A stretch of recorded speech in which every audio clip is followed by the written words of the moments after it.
سورۃ التوبہ کے شروع میں بسم اللہ کیوں نہیں لکھی گئی؟ یہ میں سمجھتا ہوں اعتراض کی چیز نہیں ہے۔ 114 سورتوں میں سے 113 سورتوں کے متعلق اگر آپ نے ہم نے جو جوابات دیے سن لیا ہے تو ایک سورت کے ساتھ نام نہیں لکھا ہے تو اسے کوئی اعتراض نہیں کرنا چاہیے اور اس کو کسی فتنے کا باعث نہیں بنانا چاہیے۔ 113 سورتوں کے متعلق وضاحت موجود ہے۔ کہتے ہیں صحابہ جب نبی علیہ السلام پر قرآن پاک کی آیات نازل ہوتی تو اللہ رسول کاتبین وحی کو بلاتے اور فرماتے ان آیات کو فلاں صورت میں فلاں آیت کے بعد نوٹ کر دو۔ نوٹ کر دیا۔ ہم لوگ سمجھتے تھے کہ ابھی یہ صورت مکمل نہیں ہوئی۔ صحابہ کے حالات رہتے کہ ابھی یہ صورت مکمل نہیں ہوئی، لیکن جب قرآن کی کچھ آیات کا نزول ہوتا اور نبی علیہ السلام کاتبین وحی سے کہتے دیکھو بسم اللہ لکھو، پھر اس کے بعد اس سورت کی ان آیات کو نوٹ کر دو۔ اب ذرا اچھے طرح سمجھے، صحابہ کرام کہتے ہیں جب اللہ کے رسول کاتبین وحی کو بسم اللہ الرحمن الرحیم لکھنے کو حکم دے دیتے تب ہم لوگ سمجھتے کہ پہلی سورت مکمل ہو گئی، نئی سورت آج نازل ہو رہی ہے۔ ہم لوگ سمجھ جاتے کیسے سمجھتے ہیں کہ نئی سورت کا آغاز ہوا ہے؟ اس طرح سے سمجھتے کہ اللہ کے رسول بسم اللہ جب لکھواتے سبحان اللہ، اس کا مطلب بسم اللہ بھی لکھی جاتی تھی۔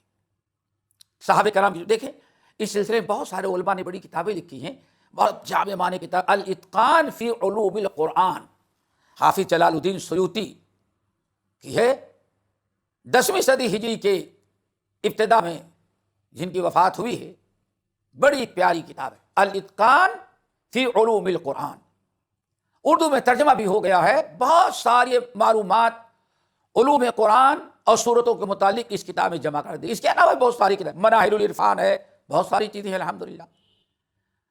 کہنے کا مطلب ہے کہ دیکھیں صحابہ کے جملے کو غور کریں، نبی علیہ السلام جب بھی کوئی صورت آیت نازل ہوتی ہے اللہ رسول فرماتے ان آیات کو فلاں صورت میں فلاں آیت کے بعد نوٹ کر لو، تو ہم لوگ سمجھتے ہیں کہ وہ صورت ابھی مکمل نہیں ہوئی ہے۔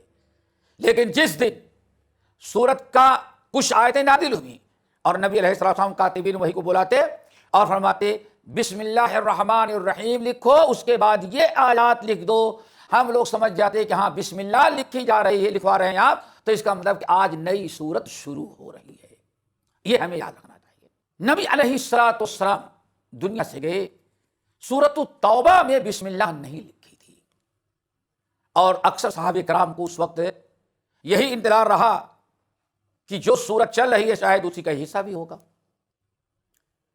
نبی علیہ السلام کے بعد جب عثمان بن عفان رضی اللہ تعالیٰ عنہ نے مرتب انداز میں قرآن کو جمع کرایا، صدیق اکبر نے جو جمع کرایا تھا وہ اس طرح سے نہیں جو ترتیب عثمان نے کی تھی۔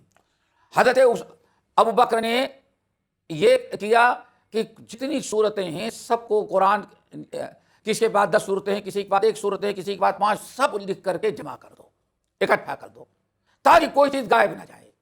لیکن عثمان بن عفان نے صحابہ کرام سے مشورہ کر کے یہ مصحف عثمانی مرتب کیا جو باقاعدہ ترتیب وار سورۃ البقرہ، سورۃ الفاتحہ، سورۃ البقرہ، سورۃ آل عمران، سورۃ النساء، مائدہ، اس طرح سے انعام، اعراف، انفال، توبہ، یونس، ہود، چلے جائے پورے 14 صورتیں۔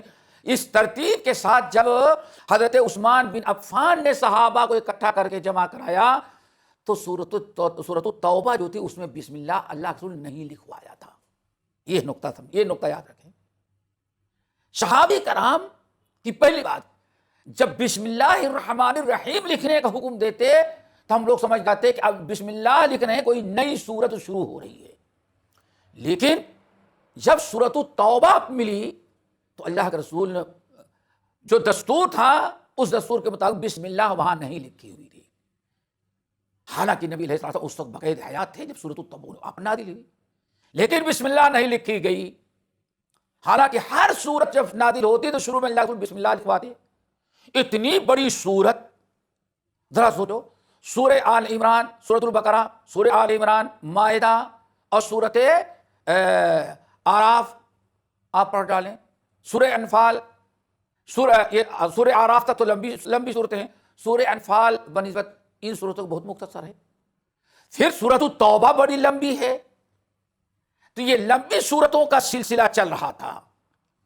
سورۃ التوبہ کے بعد اتنی لمبی سورتیں پھر کہیں نہیں قرآن پاک میں، سب مختصر ملے گی. تیوار مفصل جو لمبی صورتوں والی ہے، یہاں سے آل عمران،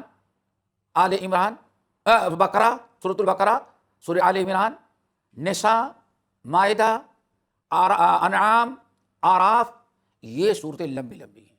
لیکن سورۃ انفال، آراف کے بعد والی صورت اتنی لمبی نہیں، بہت کم لمبی ہے.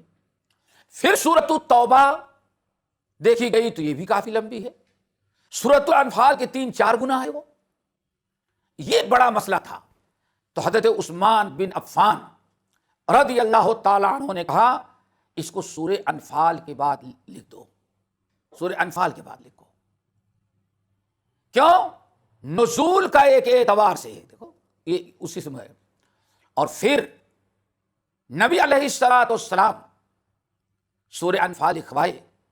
سورۃ انفال کے اندر جہاد کا، غزوات کا، دشمنوں کی ہلاکت اور بربادی اور مسلمانوں کی نصرت اور مدد اور جہاد اور جنگوں کا تذکرہ ہے. اور پوری سورۃ التوبہ شروع سے لے کر کے آخر تک سوائے چند آیات کے صرف اس کے اندر جہاد کا تذکرہ ہے، غزوہ تبوک کا، خصوصیت کے ساتھ غزوہ تبوک کا جو 9 ہجری کے اندر مقام تبوک جو شام کے قریب ہے. اس وقت یہ تبوک، شام، تبوک، یہ سب قیصر کے قبضے میں، روم سپر پاور ملک تھا، اس کے اندر میں یہ سب تھے. اس نے چیلنج کیا مسلمانوں پر حملہ کرنے کے لیے، تو اللہ کے رسول چڑھائی کیے، 30,000 کی فوج لے کے گئے اور تبوک میں آپ نے قیام کیا. لیکن روم کی ہمت نہ پڑی، پھر آپ 20 دن کے بعد واپس لوٹے. اسی جنگ کا تذکرہ بہت تفصیل کے ساتھ سورۃ التوبہ کے اندر ہے. سب سے زیادہ تذکرہ جنگوں کا سورۃ التوبہ کے علاوہ انفال میں تھا. پوری سورۃ انفال کے اندر جنگوں کا تذکرہ ہے، غزوہ بدر کا اور اس کا آپ کہتے ہیں احد وغیرہ کا، مجاہدین کا تذکرہ، دشمنوں کی ہلاکت بربادی کا، مسلمانوں کی کامیابی کا، وجوہات اسباب پر ساری سورت مشتمل ہے. سورۃ توبہ میں بھی جنگوں ہی کا تذکرہ، خصوصاً ہم نے کہا جنگ تبوک کا. تو عثمان بن عفان رضی اللہ تعالیٰ عنہ لوگوں سے مشورہ کیا کہ بسم اللہ تو نہیں لکھیں، لیکن اس سورت کا مقام یہی نظر آ رہا ہے کہ دونوں سورتوں کے مضمون ایک ہیں، جنگوں کے حالات، اور نزول کے اعتبار سے بھی دونوں قریب قریب ہیں. اس لیے دوستو عثمان بن عفان نے کہا بسم اللہ تو نہیں لکھیں گے کیونکہ اللہ رسول نے نہیں لکھوایا ہے، ویسے چھوڑ دیں گے، لیکن اس سورت کو سورت انفال کے ساتھ کے بعد نقل کر دیتے ہیں. یہ صحابہ کرام نے اجماعی طور پر یہ کیا. یہاں ایک حدیث یاد رکھیے گا، وہ بڑی اہم ہے اور بہت سارے مسائل آپ کے حل ہو جائیں گے. عثمان بن عفان رضی اللہ تعالیٰ عنہ نے صحابہ کرام سے میٹنگ کی، مشورہ کیا، ایک اپنی رائے پیش کی، لوگوں نے تائید کی، سارے صحابہ، کسی ایک صحابی نے اعتراض نہیں کیا. اور سورۃ انفال کے بعد سورۃ التوبہ بغیر بسم اللہ کے لکھ دی گئی. اب یہاں یاد رکھیے گا نبی علیہ الصلوۃ والسلام فرمایا لا تجتمع امتی علی ضلالۃ، میری امت کبھی کسی غلطی پر متفق نہیں ہوگی. جب صحابہ کرام سب کے سب متفق ہیں تو اس کا مطلب ہے اللہ تعالیٰ نے یہ کام لیا اور حق یہی ہے. کیوں؟ اللہ رسول نے فرمایا میری امت کے لوگ کبھی غلط اور چیز گمراہی پر متفق ہوں گے ہی نہیں، حق پر متفق ہو جائیں گے. اسی لیے بڑی پیاری بات بعض سلف نے نقل کیا، سیوطی رحمۃ اللہ علیہ ناقل ہیں، یہ جملہ یاد رکھے، کہا کہ واللہ ہم اس بات پر یقین رکھتے ہیں کہ ہم مسلمانوں کے پاس قرآن جو موجود ہے، عثمان بن عفان نے سب کو مشورہ کر کے تیار کرایا ہے، قسم کھا کے کہتے ہیں کہ اللہ کی قسم ویسے ہی جیسے لوح محفوظ میں قرآن موجود ہے. کیوں؟ صحابہ نبی کے شاگرد تھے اور ایک صحابی نے، سب لوگوں نے مل کے ایسے کیا، اور صحابہ کا اجماع، امت کا اجماع یہ خطا سے محفوظ ہے. اس لیے کہتے ہیں، ہم یہ کہتے ہیں قرآن جس حالت میں ہمارے پاس موجود ہے بے عینی یہ قرآن وہی ہے جو اللہ تعالیٰ کے لوح محفوظ، بل ہوا قرآن مجید فی لوح محفوظ میں ہے.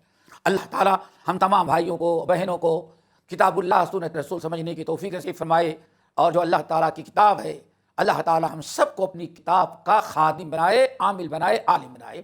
اقول قولی ھذا واستغفر اللہ من کل ذنب واتوب الیہ۔